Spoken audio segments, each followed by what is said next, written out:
اعلیٰ حضرت بریلوی رحمۃ اللہ علیہ فرماتے ہیں بیٹیاں نازک شیشیاں ہوتی ہیں، ان کو تو ذرا سی چوٹ لگے تو ٹوٹ جاتی ہیں۔ دیکھیں کتنا بڑا جملہ کہا بریلی کے امام، نازک شیشیاں ہیں، ذرا کوئی آدمی گمراہ کرتا ہے، ذرا خراب کرتا ہے۔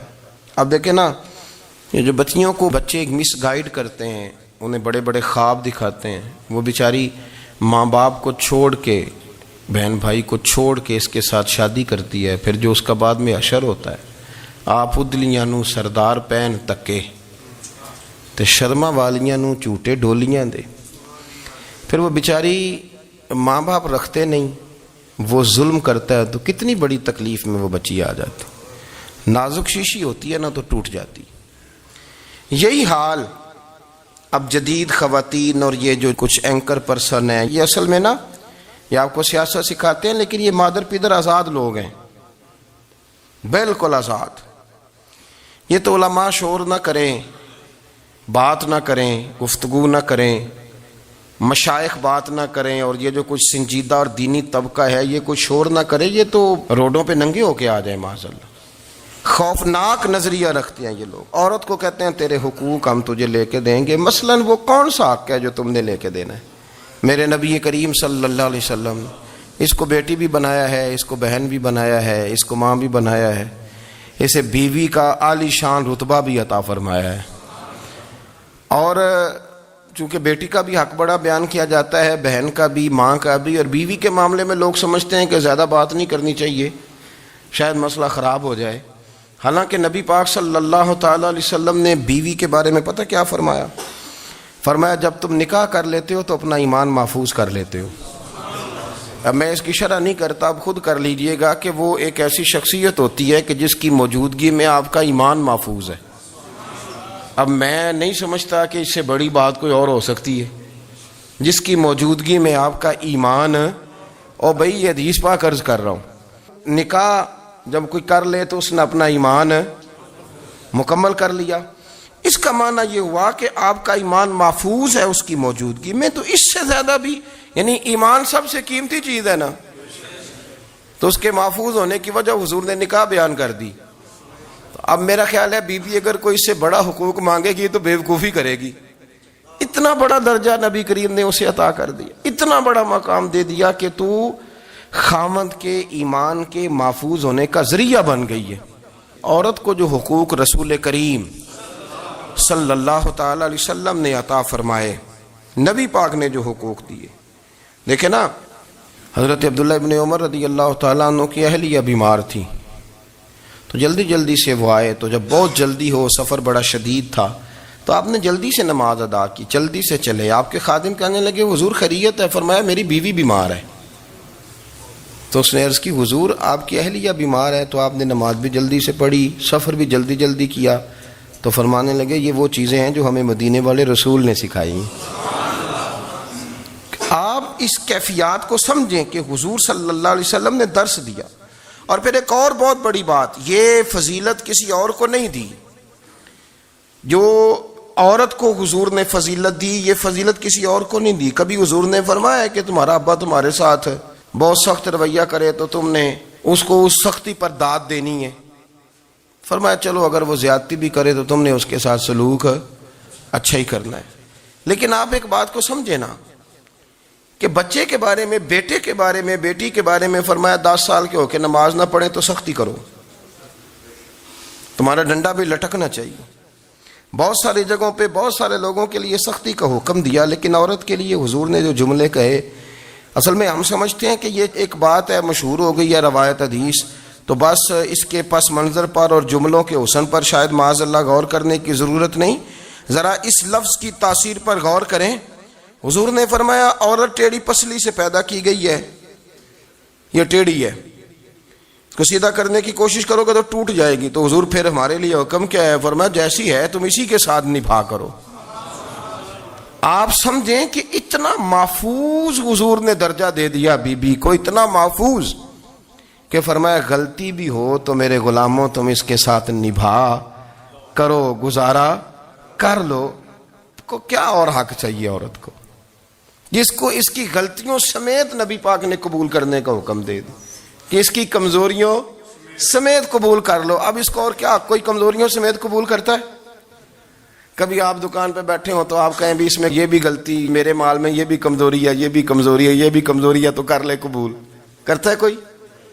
کوئی شخص ایسا ہو جو کسی چیز کی کمزوریاں بیان کر کے کہ اسے قبول کرو؟ پر رسول کریم صلی اللہ تعالی علیہ وسلم نے نا ہمیں سبق دیا, حضور نے ہمیں درس دیا, نبی پاک نے ہمیں پیغام دیا. فرمایا یہ ٹیڑھی ہے, سیدھی کرنے کی کوشش کرو گے تو بیچاری ٹوٹ جائے گی, تو اس کے ساتھ نبھا کر جاؤ.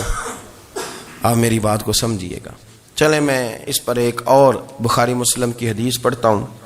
حضرت سلمان فارسی رضی اللہ تعالیٰ عنہ اور حضرت ابو درداء کے درمیان بھائی چارہ تھا. مکے سے مدینے جب لوگ آئے تو حضور نے بھائی بھائی بنایا تھا. ان کے درمیان بھائی چارہ تھا تو ابھی پردے کی آیات نازل نہیں ہوئی تھیں, تو لوگ ایک دوسرے کی طرف جاتے تھے. حضرت سلمان فارسی رضی اللہ تعالیٰ عنہ حضرت ابو درداء رضی اللہ تعالیٰ عنہ کے گھر میں تشریف لے گئے تو دیکھا کہ ان کی بیوی بڑی غمگین بیٹھی ہیں. تو ہم نے فرمایا بہن کیا ہوا؟ تو کہنے لگی تمہارے بھائی کو دلچسپی کوئی نہیں رہی, ہر روز روزہ رکھ لیتا ہے اور ساری ساری رات نفل پڑھتا ہے. حضرت سلمان فارسی کہنے لگے ٹھیک ہے کر لیتے ہیں بندوبست. نماز دین ہے کہ نہیں؟ دین ہے نا یہ چیزیں. لیکن حضرت سلمان فارسی جناب ابو درداء سے کہنے لگے آج میں نے تیرے گھر میں رہنا رات کو, کیونکہ وہ تو ساری رات نماز پڑھتے تھے, نفل پڑھتے تھے. انہوں نے کہا ٹھیک ہے. ایک بستر لا کے بچھا دیا حضرت سلمان فارسی کے لیے. سلمان فارسی فرمانے لگے دوسرا بھی لا. کہا وہ کیا کرنا ہے؟ فرمانے لگے تو نے بھی سونا ہے, میں نے بھی سونا ہے, تو نے بھی سونا ہے. عشاء پڑھیں گے اور پھر دونوں سوئیں گے. کہا میں نے تو نماز پڑھنی ہے. فرمایا تہجد کے وقت اٹھ کے پڑھیں گے, اللہ کے رسول بھی رات آخری حصے میں جا کے نماز پڑھتے. ادھر ساتھ سلا لیا. وہ تھوڑی کو دیر سوئے, اب عادت تھی ساری رات اٹھنے کی, ذرا اٹھنے لگے بستر سے تو حضرت سلمان فارسی فرمایا چپ کر کے سو جا, وہ بڑی رات پڑی ہوئی, چپ کر کے سو جا. وہ لیٹ گئے, پھر اٹھنے لگے تو فرمایا سو جا چپ کر کے, بڑا ٹائم ہے. سحری کے وقت اٹھے, نفل پڑھے. ان کا ارادہ تھا روزہ رکھنے کا, تو فرمانے لگے کل رکھا تھا نا نفلی روزہ؟ جی رکھا تھا. پرسوں بھی رکھا تھا, ترسوں بھی رکھا تھا. فرمایا آج نہیں رکھنا, آج میں تیرا مہمان ہوں, سارا دن کٹھے مل کے روٹیاں کھائیں گے, آج نہیں روزہ رکھنا. سلا دیا. اب حضرت ابو درداء رضی اللہ تعالیٰ عنہ کہہ تو کچھ نہ سکے, پر کہنے لگے سلمان تم پتہ تم کیا کر رہے ہو, نہ تم نے مجھے رات اٹھ کے زیادہ نفل پڑھنے دیے, سویرے روزہ نہیں رکھنے دیا. تو حضرت سلمان فارسی کہنے لگے کوئی لمبی بات تو نہیں نا, چلتے ہیں نا ابھی فجر میں مسجد نبی میں, تو نبی پاک کو بتاتے ہیں. سرکار دو عالم علیہ السلام کی خدمت میں تو اپنی بات کرنا, میں اپنی کروں گا, حضور نتیجے کا اعلان فرما دیں گے, بات طے ہو جائے گی. حاضر خدمت ہوئے, عرض کی یا رسول اللہ صلی اللہ تعالی علیہ وسلم یہ ساری رات نفل پڑھتے ہیں, ہر روز روزہ رکھتے ہیں, ان کی اہلیہ غمگین بیٹھی ہیں, حکم فرمائیں. تو نبی پاک صلی اللہ علیہ وسلم نے فرمایا پھر ہوا کیا؟ یا رسول اللہ میں نے رات سلایا ہے, سحری میں اٹھایا ہے, سویرے روزہ نہیں رکھنے دیا. نبی پاک نے فرمایا سلمان فارسی نے ٹھیک کیا, سلمان فارسی نے ٹھیک کیا. پھر حضور نے فرمایا, نبی کریم نے فرمایا ابو درداء تیرے اوپر اگر اللہ کا حق ہے, اس کے رسول کا حق ہے, دین کا حق ہے, تو فرمایا تیری آنکھ کا بھی تیرے اوپر حق ہے, تیرے وجود کا بھی تیرے اوپر حق ہے. یہ حضور نے فرمایا تیرے بچوں کا بھی تیرے اوپر حق ہے, تیری بیوی کا بھی تیرے اوپر حق. اس حق کو بھی سمجھے, حقوق اللہ بھی ہیں, پر تیری آنکھ کا بھی تیرے اوپر. کیا مانا کہ تیری آنکھ سونا چاہتی ہے تو اسے سلا بھی, تیرے وجود کا بھی تیرے اوپر حق ہے, تو تیرا وجود آرام کرنا چاہتا ہے تو اسے آرام بھی کرا. اور پھر وہاں نبی پاک صلی اللہ علیہ وسلم نے فرمایا میں تم سب, سننا یہ لفظ حدیث کے, حضور نے اسی موقع پر فرمایا میں تم سب سے زیادہ اپنے رب کو جانتا ہوں اور میں تم سب سے بڑھ کر اپنے رب سے ڈرتا ہوں. حضور فرمانے لگے میں روزہ بھی رکھتا ہوں, افطار بھی کرتا ہوں, یعنی کبھی رکھتا ہوں اور کبھی نہیں رکھتا. فرمایا میں نفل بھی پڑھتا ہوں اور اپنی بیویوں کو وقت بھی دیتا ہوں. سرکار مسجد میں بھی آتے تھے, نواسوں کے ساتھ کھیلا بھی کرتے, ان کے ساتھ پیار بھی کرتے. تو اتنے بڑے حقوق حضور نے بیان فرمائے عورتوں کے کہ تمہاری بیوی کا بھی تمہارے اوپر. لو ایک حدیث بخاری کی اور یہاں بیان کر دیتا ہوں. ایک شخص نے آ کے عرض کی یا رسول اللہ صلی اللہ تعالی علیہ وسلم جہاد کے لیے تیاری ہو گئی ہے, صفیں بن رہی ہیں, مجاہدین کی تیاری ہے, تو میرا بھی نام لکھ دیا گیا ہے مجاہدوں کی لسٹ میں, لیکن یا رسول اللہ صلی اللہ تعالی علیہ وسلم میری بیوی نے حج کی تیاری کر لی ہے. اور میرے دوستوں نے صحابہ نے میرا نام مجاہدین کی لسٹ میں لکھ دیا تو میرے لیے کیا حکم ہے؟ یہ بخاری مسلم ہے۔ تو نبی پاک صلی اللہ تعالی علیہ وسلم نے فرمایا جہاد پہ کوئی اور چلا جائے گا تو بیوی کے ساتھ حج کرنے جا، اسے محرم کی ضرورت ہے، وہ تیرے بغیر کیسے جائے گی؟ مجاہدین کو تو اور مجاہد مل جائے گا، پر تو اپنی بیوی کے ساتھ جانا۔ نبی پاک صلی اللہ علیہ وسلم نے مرد کو محافظ بنایا ہے، عورت کو مرد کا قیدی نہیں بنایا، بلکہ عورت کو حفاظت عطا کی اور مرد کو اس کا محافظ بنایا۔ اب بچیاں آزاد ہونا چاہتی ہیں، اور آزادی بھی وہ والی کہ جو بنیادی طور پر آزادی نہیں، فحاشی ہے۔ میں نے بہت پہلے کہا ہے کہ اسلام بیٹیوں کو قیمتی سمجھتا ہے۔ جس بندے کے پاس 20 تولے سونا ہو وہ چوک میں لے کے نہیں آتا، وہ قیمتی چیز ہے، اس نے چھپا کے رکھی ہوتی ہے۔ تو جو نبی پاک صلی اللہ علیہ وسلم کا کلمہ پڑھنے والے بیویاں، اسلام انہیں قیمتی سمجھتا ہے، کہتا ہے کہ تم قیمتی ہو لہذا گھر کے اندر رہو، تم باہر نہ ہو۔ لیکن عورتیں ہیں کہ ان کو بلا وجہ لوگ خراب کر دیتے ہیں اور بلا وجہ وہ اس مغالطے کا شکار ہو جاتی ہیں۔ اب آگے بڑھتے ہیں۔ قرآن مجید نے سورہ نور کی آیت نمبر 30 میں کہا کہ کل للمؤمنین یغضوا من ابصارہم، فرمایا کہ اے محبوب علیہ السلام مومن مردوں سے کہہ دو کہ اپنی نظریں جھکا کے رکھیں، اپنی نظریں۔ اور اگلی آیت میں فرمایا وَقُلْ لِلْمُؤْمِنَاتِ يَغْضُضْنَ مِنْ أَبْصَارِهِنَّ، فرمایا کہ اے محبوب مومن عورتوں سے بھی کہہ دو کہ اپنی نظریں جھکا۔ مرد بھی اپنی نظر جھکا کے رکھے گا عورت کی طرف، لیکن یہ ساری پابندی صرف مرد پر نہیں، عورت بھی غیر محرم کا چہرہ نہیں دیکھے گی، اس پر بھی اسی طرح نظر جھکانے کا حکم ہے جس طرح کہ وہ ہر دکاندار کو بھائی جان کہہ کے گفتگو کرنے کی اس کو بھی اجازت نہیں ہے کہ وہ سمجھے کہ پابندی تو مرد نے کرنی تھی، میں نے تھوڑی کرنی تھی۔ وہ جس کے پاس جائے، جہاں بھی جائے، ڈاکٹر کے پاس جائے، باہر جائے، تو وہ جس طرح مرضی اس کا دل چاہے وہ بات چیت کرے، اس کی عورت کو بھی اجازت اسلام نہیں دیتا۔ بنیادی طور پہ اسلام شرم و حیا کا دین ہے، حیا کی بات کرتا ہے۔ حیا کی جب ہم تعریف کرتے ہیں تو حیا کی تعریف یہ ہے کہ کوئی کبھی چیز دیکھ کے نہ تو آپ کی طبیعت میں کراہت محسوس ہو، آپ کوئی غلط جملہ منہ سے نکالتے ہوئے ذرا جھجکیں، آپ کوئی غلط بات کرتے ہوئے تھوڑا بوجھ محسوس کریں۔ ہمارے ہاں تیزی سے فروغ پایا ہے بے حیائی نے، سنگیوں کی محفلیں، یاروں کی محفلیں، اس میں غلیظ گفتگو ہوتی ہے الا ماشاء اللہ۔ جن دوستوں کو بڑی پاک صاف گفتگو کرنی چاہیے، دوستی کا رشتہ بڑا مقدس رشتہ ہے، جو یہاں ایک دوسرے سے پیار کریں گے جنت میں بھی اکٹھے داخل کیے جائیں گے۔ شرط یہ ہے کہ پیار اللہ رسول کی رضا کے لیے ہو، لیکن اس کے اندر اگر آپ کی گفتگو کچی ہو، کمزور ہو، فحاشی والی ہو، عریانی والی ہو، وہ ہمارے ہاں تو اب اس کو لوگ فیشن سمجھتے ہیں، اس کو مردانگی کی علامت سمجھتے ہیں کہ وہ جی ساری باتیں جی وہاں ہو گئیں، اور جس کا جو جی چاہا اس نے کہا۔ آپ جب حیا کے دائرے میں ہوتے ہیں تو آپ خود بھی سکون محسوس کرتے ہیں۔ دیکھیں نا، آپ کو نیند سکون سے کہاں آتی ہے؟ جہاں کمرہ بند ہو، چاروں جانب دیوار ہے، اوپر چھت ہے، خالی دروازہ بھی کھلا ہوا ہو نا، تو جب بندہ سکون لینا چاہتا ہے تو کہتا ہے یار ذرا دروازہ ذرا بند کر دو۔ وہ اچھی طرح اپنے آپ کو چھپا لیتا ہے نا حیا کے پردے میں، تو اللہ اسے سکون عطا کرتا ہے۔ اور جو اس سے بھی زیادہ ٹھنڈی نیند میں جانا چاہتا ہے وہ کہتا ہے لائٹ بھی بند کر دو۔ اب وہ مکمل طور پہ سمجھتا ہے کہ میں چاروں جانب سے چھپ گیا ہوں، اگر میں کھل کے بھی سو جاؤں گا تو میرا چونکہ پردہ قائم ہے تو مجھے کوئی دشواری نہیں ہوگی۔ آپ جب چھپ جاتے ہیں، جب آپ حیا کے اندر سمٹ جاتے ہیں، جب آپ چادر کے اندر آ جاتے ہیں تو آپ بہت ساری جگہوں پہ آسانی محسوس کرتے ہیں۔ تو حیا تو آپ کو سکون دیتی ہے، حیا تو دل کو راحت دیتی ہے۔ میں بڑی ذمہ داری سے بات عرض کرتا ہوں، قرآن مجید نے نا ایک مقام پہ مذاق کو، ایک مزاح ہوتا ہے خوش طبی، وہ نہیں، مذاق اڑانا، قرآن پاک نے نا مذاق کو ایک جگہ پہ جاہلوں کا طریقہ بھی قرار دیا ہے۔ بنی اسرائیل کے لوگوں سے حضرت موسیٰ نے کہا کہ گائے ذبح کرو اور ایک ٹکڑا مقتول کو مارو، زندہ ہو کے خود بتا دے گا مجھے کس بندے نے قتل کیا۔ تو کہنے لگے آپ ہمارے ساتھ مذاق کر رہے ہیں۔ تو قرآن مجید کہتا ہے کہ حضرت سیدنا موسیٰ علیہ السلام فرمانے لگے اعوذ باللہ ان اکون من الجاہلین، فرمانے لگے میں اللہ کی پناہ مانگتا ہوں کہ میں جاہلوں میں سے ہو جاؤں۔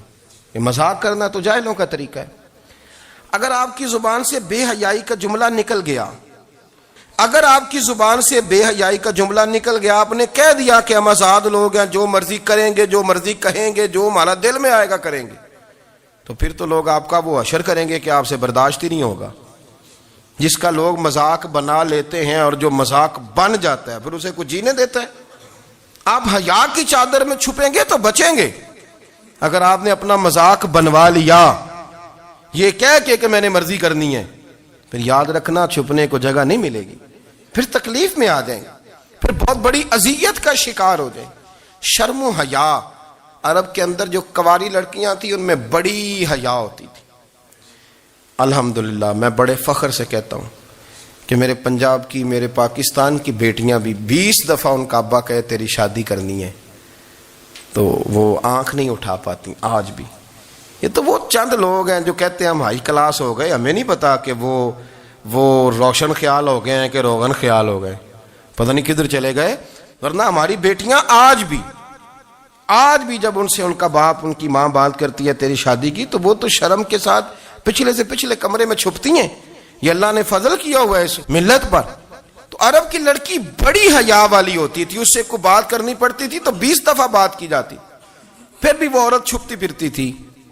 حضرت عائشہ صدیقہ رضی اللہ تعالیٰ عنہ فرمانے لگیں میرے نبی پاک صلی اللہ علیہ وسلم عرب کی کنواری لڑکیوں سے بھی زیادہ حیا کرنے والے. قاضی اعجاز مالکی نے، شیخ عبدالحق محدث دہلوی نے، دیگر بزرگ جو سیرت نگار گزرے انہوں نے لکھا ہے کہ نبی پاک صلی اللہ علیہ وسلم کے اندر 100 مردوں سے زیادہ طاقت تھی. 100 مردوں سے زیادہ طاقت. اب جو بات کہنے لگا ہوں، جو نتیجہ دینے لگا ہوں، اس پر خاص توجہ آپ فرمائیں گے. ذرا فکری طور پر، نظریاتی طور پر ایک چیز کو سمجھیے. ہم سمجھتے ہیں کہ جوان لڑکا ہے جی جو مرضی کرے، عمر ہے جی. آپ ذرا بات پر غور کیجئے گا کہ حضور صلی اللہ علیہ وسلم میں طاقت 100 مردوں سے زیادہ ہے اور حیا کنواری لڑکیوں سے بھی زیادہ ہے. ذرا اس بات کا تقابلی جائزہ کیجئے گا کہ طاقت 100 مرد سے زیادہ ہے لیکن حیا کنواری لڑکی سے بھی زیادہ ہے. اس کا معنی یہ ہوا کہ جس ٹہنی کو پھل زیادہ لگ جاتے ہیں وہ جھکا کرتی. تو حیا تو حسن ہے، حیا تو آپ کو پاک صاف کرے گا، حیا تو آپ کو نرالا کرے گا، انوکھا کرے گا. وہ ہمارے ایک دانشور ہے، تو مضمون لکھا، کئی باتیں بڑی پسند آتی ہیں. وہ کہتے ہیں کہ میری اہلیہ، ان کو بھی کسی نے مس گائیڈ کر دیا تھا، حالانکہ اچھی خاتون ہے، کسی نے مس گائیڈ کر دیا. تو وہ بھی سماجی اور ویلفیئر اور یہ خواتین کو شوق ہوتا نا بننے کا، تو وہ بھی سماج کے اندر اچھا مقام تلاش کرنے کے موڈ میں آ گئی. تو کہیں ایک دن جانا تھا تو بڑی بن سنور کے میرے ساتھ وہ گاڑی میں بیٹھ گئی. تو میں گاڑی میں، عورتوں کو یہ بھی مسئلہ ہوتا ہے نا کہ ہماری تعریف کرو، تو کئی دفعہ بعد مردوں بیچاروں کو جھوٹ بولنا پڑتا ہے، تو زبردستی کراتی ہیں نا جی. تو اس میں گنجائش بھی دی ہے شریعت نے گنجائش دی ہے کہ کبھی بیوی کو راضی کرنے کے لیے خلاف واقعہ بات کرنی پڑے تو کر لینی چاہیے. تو وہ کراتی بھی ہیں. 3 موقع پر خلاف واقعہ بات کرنے کی اجازت ہے. واقعے کے خلاف بھی آپ بات کر سکتے ہیں. جنگ کے موقع پر 2 لوگوں کو صلح کرانے کے لیے اور بیوی کو راضی کرنے کے لیے کر لیں کوئی ایسی بات، بے شک اپنی طبیعت پہ جبر کر کے کر لیں، گنجائش ہے، اجازت ہے. تو وہ کہتے ہیں جب وہ گاڑی میں میرے ساتھ بیٹھی بن سور کے، تو وہ تقاضا کرنے لگی کہ میں نے بڑے اچھے کپڑے پہنے ہیں پر آپ نے توجہ نہیں کرائی. وہ سیاںا بندہ تھا، وہ چاہ رہا تھا کہ میری خاتون سمجھ جائے. وہ کہتے ہیں مجھے پتا تھا کہ بیچاری مس گائیڈ ہو گئی ہے، دل کی بڑی اچھی ہے، سیاਣੀ ہے، لیکن اس کو کچھ خواتین نے، کچھ لوگوں نے مل کے اس کو ذہن غلط کر دیا ہے کہ سماج میں نکلو، باہر جاؤ، کام کرو، فلاں کرو، اپنی مرضی سے جیو. تو میرے ساتھ گاڑی میں بیٹھی کہیں جانے کے لیے، تو مجھ سے کہنے لگی کہ آپ نے میری طرف توجہ ہی نہیں کی، آپ نے کوئی ذکر ہی نہیں کیا کہ میں کیسی لگ رہی ہوں. تو وہ کہتے ہیں میں نے اسے کہا کہ اگر تو ناراض نہ ہو تو پھر میں صحیح والی تعریف کر دوں. تو اس نے کہا کہ آپ کر دیں. تو کہتے ہیں میں نے درد سے اور خلوص سے اپنی بیوی سے کہا، خلوص کے ساتھ. میں نے کہا میں تو روز گھر ہوتا ہوں، روز شام کو گھر ہوتا ہوں، اگر تو میرے لیے تیار ہوتی تو میں تیری تعریف کرتا، لیکن آج تو باہر جانے کے لیے تیار ہوئی، تو پھر ان سے تعریف کی امید رکھ جن کے لیے تو نے تیاری کی ہے. میرے لیے تیاری کرتی تو میں تو ہر شام تیرے پاس ہوتا ہوں. کہتے وہ میرے لفظوں میں درد تھا تو وہ بھی رو پڑی اور کہنے لگی آپ گاڑی روک دیں, مجھے باہر جا کے کسی کو راضی نہیں کرنا, میں نے اسے راضی کرنا ہے جس کو رب کریم نے میرا شوہر بنایا ہے اور میرے لیے منتخب کیا ہے میرے ماں باپ کو, میں واپس لوٹتی ہوں. یہ ایک پہلو ہے سلگتا ہوا, اس کو سمجھا جائے. رسول کریم صلی اللہ علیہ وسلم عرب کی کواری لڑکیوں سے زیادہ حیا والے تھے, کواری لڑکیوں سے زیادہ حضور حیا فرمایا کرتے تھے. جب خانہ کعبہ کی مکہ شریف میں تعمیر ہو رہی تھی نا, اہل عرب اس کو تعمیر کر رہے تھے, تو نبی پاک صلی اللہ علیہ وسلم اپنے چچا حضرت عباس کے ساتھ خانہ کعبہ کی تعریف میں مصروف تھے. تو عرب کے لوگ چونکہ لمبا کرتا پہنتے تھے پیروں تک, تو نیچے اگر کسی وقت کوئی چیز نہیں بھی ہوتی تھی تو کسی کو وہ نظر نہیں آتی تھی, چونکہ پردہ رہتا تھا, ایک لمبا کرتا پہنا ہوا ہوتا تھا.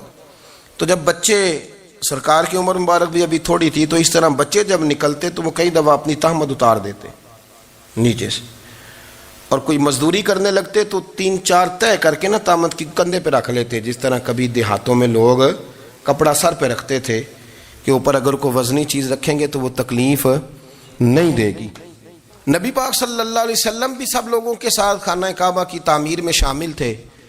تو حضرت عباس رضی اللہ تعالیٰ عنہ نے کہا حضور سے, ابھی اعلان نبوت بھی نہیں فرمایا تھا, بھتیجے آپ بھی تہمت اتاریے, یہ صحیح مسلم میں حدیث موجود ہے, اور اس کو کندھے پہ رکھ لیجیے, آپ اینٹیں اٹھا کے لا رہے ہیں تو ذرا آپ کو تکلیف نہیں ہوگی.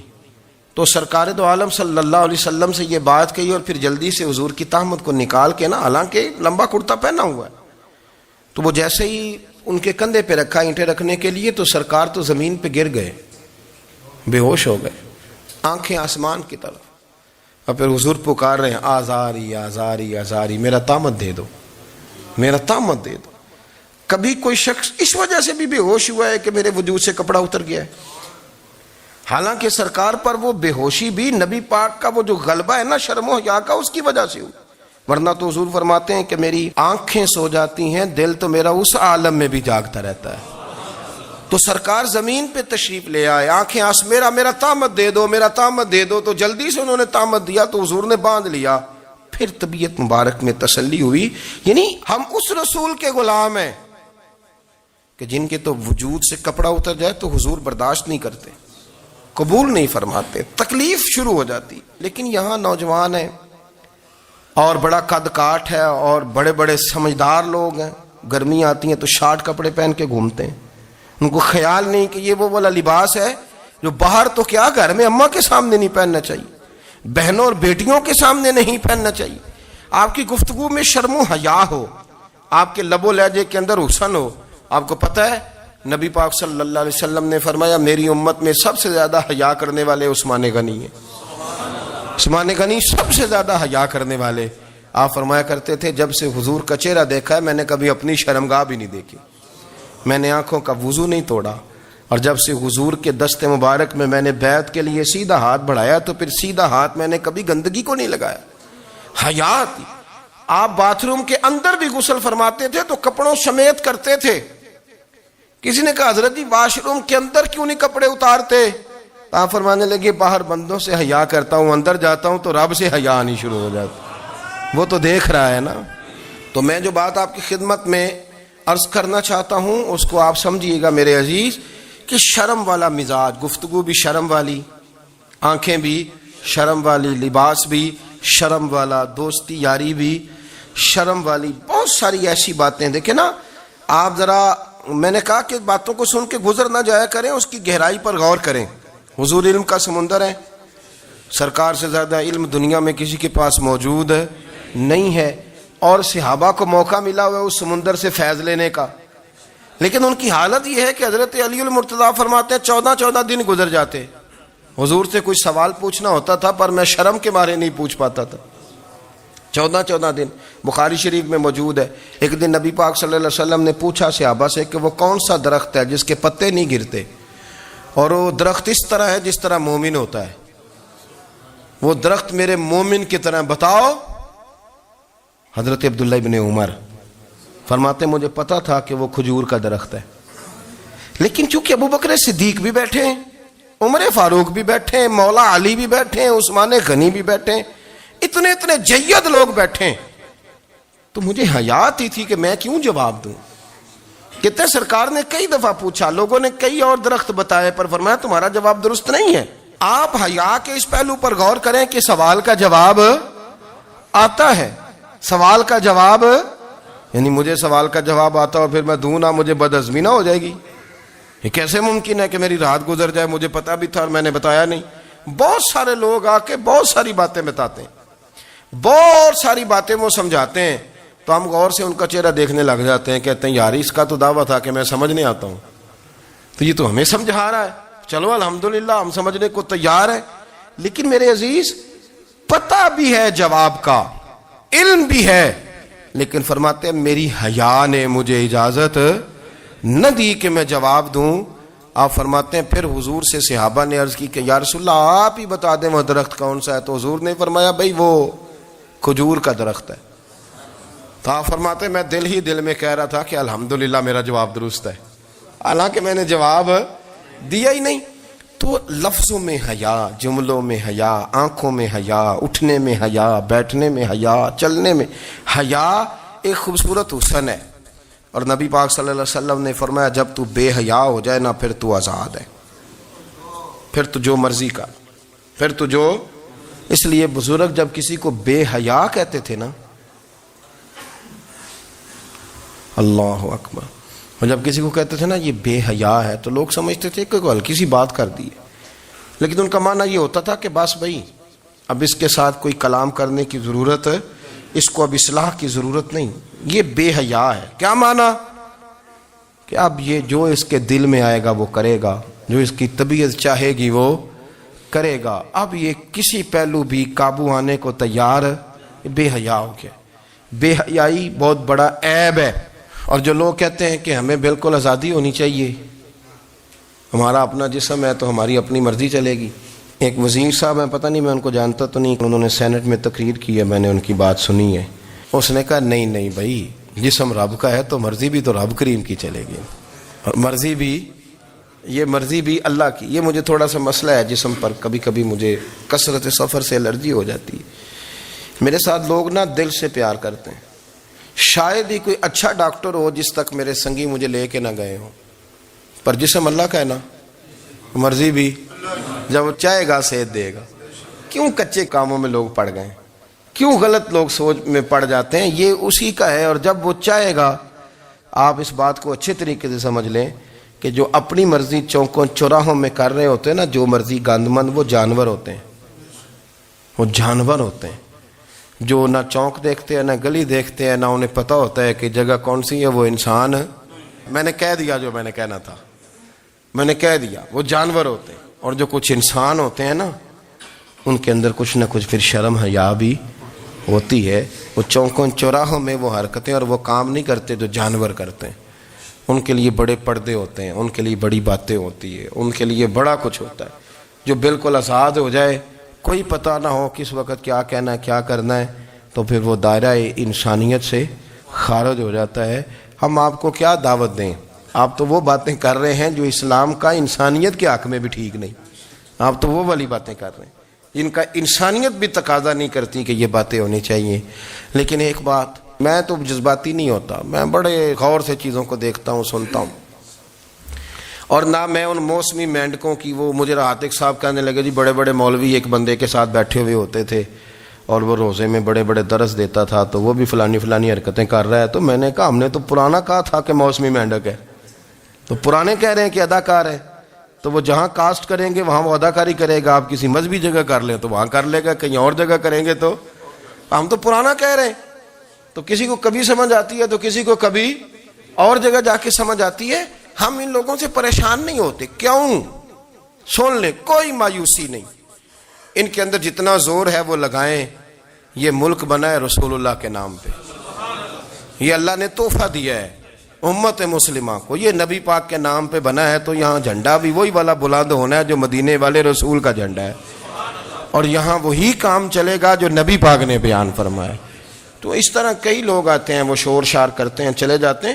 اتنے نہ پریشان ہوا کریں، بہت سارے لوگ تو بیچارے اس قابل بھی نہیں ہے کہ ان کا نام لیا جائے.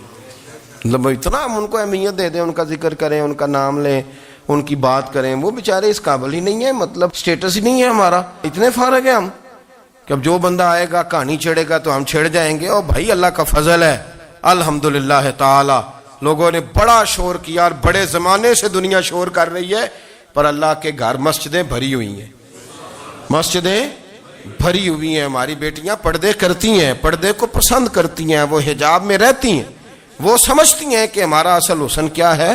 تو یہ پراپوگنڈا پرانا چلا آ رہا ہے، اس کا اللہ کے فضل سے امت مسلمہ پہ نہ کبھی اثر ہوا ہے اور نہ کبھی ہوگا انشاءاللہ. اللہ تعالی ہم